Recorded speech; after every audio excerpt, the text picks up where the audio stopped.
F'laqgħa tal-Kunsill Malti għall-Iżvilupp Ekonomiku u Soċjali l-MCESD l-imsieħba soċjali fil-preżenza tas-Segretarju Parlamentari għad-Dialogu Soċjali NDLU iddiskutew rapport dwar id-drittijiet tal-ħaddiema fis-soċjetà Maltija mal-Arċisqof Charles Xikluna u l-Isqof Awżiljarju Joseph Gallia Kurmi.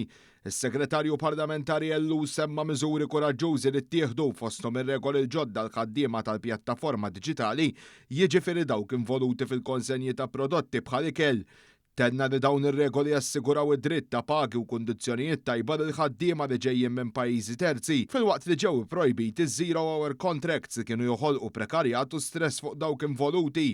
B'referenza għall-aġenziji tax-xogħol msemmija fir-rapport, is-Segretarju Parlamentari qal li l-Gvern araf li kien hemm bżonn qafas regolatorju biex l-operaturi serji jitħallew ikattru l-ġid f'pajjiżna, għalhekk is-sena li għaddiet ġiet introdotta l-akbar riforma industrijali s'issa li permezz tagħha aġenzija tax-xogħol tkun tista' topera biss jekk ikollha liċenzja, dan apparti l-introduzzjoni ta' penali ħorox għal min jinqabad jabbuża. Sodisfatti li hemm qbil bejn l-imsieħba soċjali li issa qed nagħmlu dan il-pass ta' kwalità u dan huwa proprju li titkellem dwaru il-viżjoni għal pajjiżna 2050 li għadna kemm nedejna ftit ta' żmien ilu li titkellem proprju fuq hekk illi rridu nkejlu s-suċċess ta' pajjiżna mhux f'termini ta' GDP biss imma kif qed iħossuhom in-nies tagħna u għalhekk din hija għaliex aħna qegħdin fil-politika wara kollox biex inkomplu ntejbu il-ħajja tan-nies.